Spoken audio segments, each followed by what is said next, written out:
Why would someone commit to a life of uncertainty and financial risk for high gain with no guarantee of success? It comes down to trying to expose yourself to the best things that humans have done and then try to bring those things in to what you're doing. I mean, Picasso had a saying, he said, good artists copy, great artists steal. You are a mashup of what you let into your life.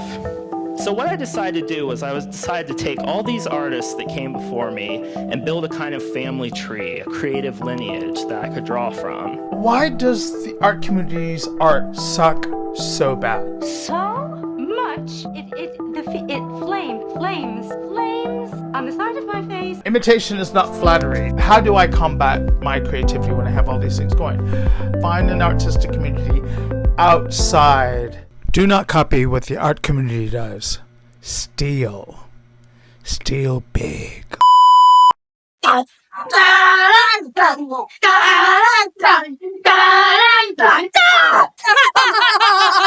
Hi, pigs. Do I look pretty enough?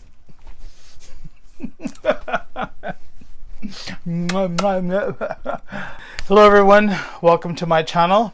If you're new here, thank you for visiting. I'm Henry Haight. I'm a multidisciplinary artist and my pronouns are And some about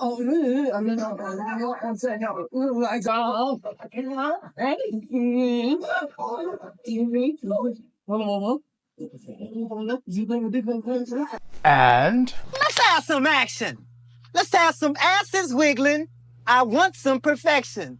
you came on a good night to where we're going to cover a topic that could be controversial depending on what camp you are on. Why does the art community's art suck so bad? Seriously, why? You know, but the internet or YouTube is filled with easy steps, theories, tricks, hypotheses of how to fast track your success to an art career, to be an artist. Excuse me, I'm an artist. There are also certain YouTubers who virtually after a few bumps, I quit. Or they make excuses. The thing is, okay, I'm just gonna say it, I think a lot of the art sucks. It's not transcendent. As much as they want to aspire to that name, the work itself doesn't do that. And so I ask, why would someone commit to a life of uncertainty and financial risk for high gain with no guarantee of success? And the only one I can come up with this, you have to be crazy. The thing is, there are people on social media who have extensive talent. I've covered a few, and I think there are those that really are in it for the long haul. It's apparent in their social feeds. It's apparent in their work, like visually compelling when you virtually come up across their work. They separate the socials because I think social media is a necessary evil in the realm of marketing your art. And that is the one thing that social media is great for. You know, galleries use it, street artists use it to virtually garner a following, a hub of people that are actually into what they do. They're building their tribes, not only subscribers and collectors, but a tribe of people that love their aesthetic, their work, all of that. You know, and again, it goes back to, you know, with a young person trying to navigate the rivers of going into a creative field. A lot of people want to be character developers, and the reality is that, you know, there are all these content creators saying that art school is a scam. You know, do this, do that, do that. However, the reality is that a lot of these corporations that hire these illustrators and content, character developers and animators and illustrators, they want an actual degree. So as much as schools are in the conundrum of virtually trying to get a self-entitled, arrogant, short attention span, wannabe artist past the finish line, is a struggle in itself. Because here's the reality. We live in an attention-grabbing, attention-seeking society now. They want headlines, clickbaits, everything within 30 seconds, and yet, you know, there's screw nuance and stuff, but there's has to be a lot more substance than that in the short brevity of that. There's, you know, you can't pour a bottle into a shot glass and expect everything. You're going to get some spillage and things are going to get lost.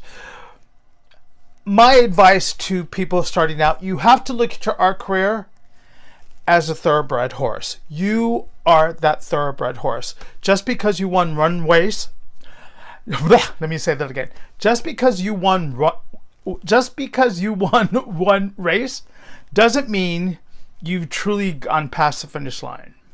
There's another race down the line, and another one, and another one, and another one. And the reality is, those people betting on you will see your batting average or your race average virtually like this person is doing the work, they're doing the hustle, they're doing the track, they are on it to win it. And it's a horrible thing to break down, you know, an art career to a thoroughbred and a race. However, it is the race, it is the conditioning of that horse to get past the finish line. And that's how you have to do this. It isn't done in 3 easy sessions. If you have a very impressionable audience who think this, they can spiral into thinking this is a defeatist attitude. But I'm here to tell you, you can do it, and you can do it in your way. Within the art community, all the art starts to look the same. Mediocrity, mundaneness, blandness, same color schemes, same design principles, same graphic details and everything. That there is no individuality. It dilutes creativity and diversity in individuality, because the algorithm and everything is trying to get everyone to think alike, and virtually we're already inundated with so much stuff to like buy this, consume that, you know, this, and there are influencers and creators that say, hey, be like me. Trust me, you don't want to be like me. Unless you get a note from your doctor and a note from your parents saying, take this hoe. But no, you don't want to do that. But the thing is that you have to look around the world and ask yourself, what do I see? Where's my voice? And how do I harness that? Because if you want to be an artist, you have to ask yourself, there are going to be two division camps you're going to have to either decide. There's a fine art camp, and then there's the home decor and decorative arts camp. Now, with fine art, you have different avenues. You have the high art, and blue chip artists that everyone would love to get to and virtually strive for, because the money is much better than the decorative art. On the flip side of that, there are artists like Beeple and Anna Wyatt, who were discovered and used social media as a platform to put their work out there. If you put them side by side, they're completely different. Anna Wyatt harks on masters. Her color scheme is prevalent throughout, uniformity, but it's striking, it's impactful. They're single studies, and they have a hark to the female artists of, say, Tamara de la Pinca, to, I want to say, Georgia O'Keeffe, but you can see the female influence of her work in these paintings of hers, but they're completely different, all of her own, in her own unique individual voice. This is where the art community loses it, because everyone starts backbiting, bitching, and virtually trying to get this one particular image that's indistinguishable from one artist to another with no individuality. Really? Is that the best you can do when you want to leave something of your work to say, I did this is what I created, and it looks like everyone else's? it is a struggle. And I recently saw a video to where Andrew Tischler was saying that, talent alone is not enough. Now, I know that's hard to hear. Maybe you've been told in the past that you're good at painting. You're a pretty good artist, but it's not enough to rely on talent alone. Now, skills are important. It's vitally important for making this work as a full-time artist. It earns you that right to compete, but it's just the starting line. What separates those who succeed is that resilience, that long-term vision, that staying power, and business smarts. I feel you. It takes a lot more than talent to succeed as an artist. And he's right. It does take a lot more than talent to succeed as an artist. And that's why I use the analogy. You have to look at yourself as a thoroughbred horse. Your art career is that thoroughbred horse, and you have to train it and virtually try to get to the finish line to where you start channeling and knowing your creative muscles, which ones work best, which are your strengths, and then try to experiment, take a sharp left, take a sharp right, and you start to get that flow and keep it going. Doing it strictly for making art for art content is a dead end road because you're going to get burned out. How do I combat my creativity when I have all these things going? I unplug. And I would suggest that you unplug your phone, put on some music in the background, white noise, and concentrate what's on in front of you. Eventually, you will get there to virtually battle that creative voice of doubt, because we all have it. Oh, this sucks. This is not right. But what you're going to be doing is you're learning to read your work and what your gut instinct and voice says. If you're nervous about it, you're on something right. You're doing something right. And it's not easy. But again, I said, I must be crazy because I keep doing it. I do it because I love it. And at the end of the day, when I nearly finish work, there is a sigh that, whew, okay, I'm onto something. I want to show you something that I did without social media and anything, but this is a painting I'm working on now. I haven't named it yet, but this is about, I would say, 30 hours so far. It's oil and acrylic. When you're in those zones and you're virtually, I've done it enough to where I know what I'm going to draw, but at the same time, I still question, second guess things. And before I got the background, there was a completely different forest green color, and it just looked drab. I needed something that was going to go pow. I want impact, and that's the dance you do with your work. You have to do a dance and follow your instinct and learn how to use and apply that muscle, because talent is one thing, but the drive and the determination is going to get you a lot further. I guarantee you that. I am living proof of that. I did not graduate from art school. I went to art school. I dropped out. I did the hustle. I even at one point I was going to apply for a job with a particular blue chip artist, and in order to get the job as a lead studio artist in his department, one of his departments, I'd have to sign an NDA. It paid just about, how do I explain it? It paid just about a little more than a McDonald's. But the whole thing is that some artists assist other artists for their art careers because it looks good on paper. And again, when you're doing this, art collectors are reading your CV. They want to know a history because they're buying into the story about you. And that's where now is the time when you're building you as a brand, your story. They already know the work, but they're like, what about you? What? Come on, tell me something interesting. I'm like, oh, okay, well, yep, but that's okay. And that it's all encompassing, and it helps. If you have a personality or something a little off color about you, but that's gonna get you somewhere in some places. because you're standing apart from the rest of everyone else. It's up to you to decide, but you are going to have challenges no matter what. On the flip side of that, I do believe that when you take a risk, life has a way of casting you a net. And to find, when you're unplugging yourself, to find an artistic community outside of YouTube and Instagram, look within yourself and the world. It is okay to be fearful of what you want to say, because eventually the people that will say, I love what this person does, is going to follow you for forever and lead on to other things that other people like that.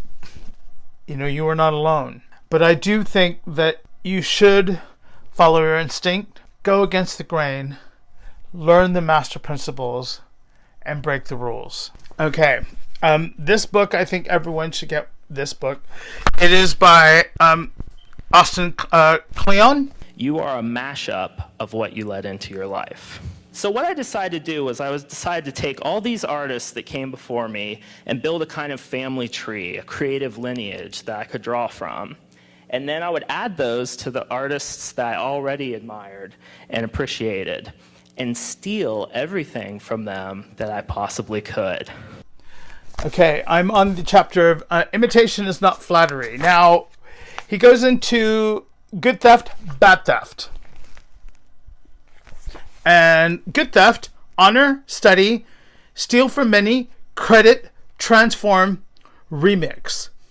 Now, remix and transform is to put your spin on something differently, turn it around. I did a video on Picasso's Les Demoiselles d'Avenant, where I put my own spin in the background of how mine is different from his. However, they are completely different. Rather than me just copying it and saying, oh, I changed the color palette. That's not enough. You have to change it in more than 10%. Shoot for 40 to 50% where you can see the strong influences of whatever you like. Take 4 different artists, mix them up of what your favorite things about those 4 different artists, and try to compile them together, and then read that how you want. Okay? Give the artist credit within your own work, because they're going to know the influences. What schools are you coming from? Those things are going to matter. Study, go to galleries, go to auction houses, go to craft fairs, art fairs, street walks, whatever. Look around your city and your environment. It is about you. Okay? Honor the principles of what these people did to actually make the work. They took the time and effort to fucking hone it down. And it wasn't done in 10 minutes. Rome wasn't built in a day. Your art should not be built in a day. Sure, you can do doodle and sketch and stuff, all that. But virtually, once you know how to fucking cut your time down, you'll get there. But honor the masters and the principles of how work is created. Bad theft. Degrade, skim, steal from one, plagiarize, imitate, and rip off. Okay, just look at, I know this is going to fucking hate me, Mr. Brainwash. Bullshit. Derivative. It looks like someone who's made work, who is raised by a fucking remote control. Artist has to get lost in the work of what they're creating to make that one unique voice about it. He's not just repeating the same thing over and over, a Xerox copy, over and over and over again. Sure, you can have a running theme with it, you know, say, Kara Walker, George O'Keeffe, Frida Kahlo, and kind of mix and meld all these things. Sylvia G, you get something completely different when you fuse those. But pick the things that you like best. But if you're just saying, oh, I'm going to repaint this and change the color tones, you've not really changed much other than just paint by number. So that is the thing. When you imitate and plagiarize, you're essentially just repeating the same thing. It's already been done. Retrace in a circle. Figure out how to reformat that circle in a completely different way. That sounds obscene and odd to do, but that is the task of being an artist. You have to change it. and not giving the artists credit you just stole from, and claiming this to be yours. There are artists that do that. I was with the gallery that virtually used to love this motherfucker, and he was just doing other people's work. But, you know, that's the thing. Unplug. Try to make your work transcend. You will get there. Keep creating and listen to your voice. I would like to thank you guys for watching. Break apart from the crowd. That's it. Break apart from the crowd. Don't follow the trends. Make your own trend. You will eventually get there if you truly believe in your work. Make sure to hit that like and subscribe button. Hit the notification for all the updates and all that. If you're crazy, embrace it. Thank you guys for watching, and I'll see you in the next one. Take care.